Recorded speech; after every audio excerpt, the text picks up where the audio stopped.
Welcome back. Fargo-Moorhead's St. Patrick's Parade was supposed to be Saturday, but it's been postponed to March 22nd because of weather concerns this weekend. But that doesn't mean Fargo police have been any less busy preparing for the event to make sure everyone stays safe. Valley News Team's Ethan Kramer explains.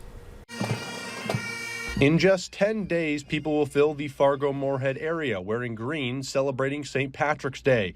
I spoke with local law enforcement who say safety preparations have already begun. What we look at as a law enforcement agency, obviously, is what could pose a potential threat. And where some areas that might be more dangerous than others or open areas that we want to try to harden to make sure people can't get in. Back in June, FPD began using the Real-Time Crime Center.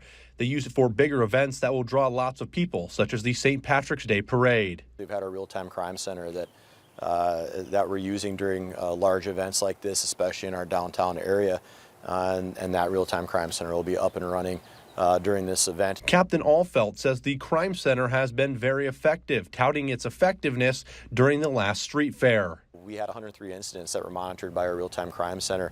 100 of those were identified by the real-time crime center that wouldn't have been seen by officers on the street. Back in August, just after the Pride Parade in downtown Fargo wrapped up, 2 people were stabbed. People from the parade were dispersing when this occurred.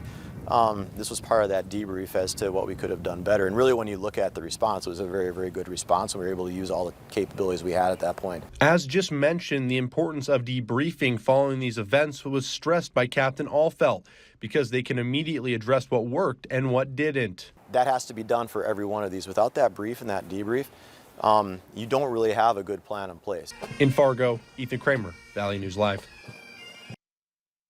There is also an update to the parade's route. The parade will still start in Moorhead, cross into downtown Fargo like normal, but instead of continuing to 4th Avenue, will now turn east on 2nd Avenue, finishing at 5th Street.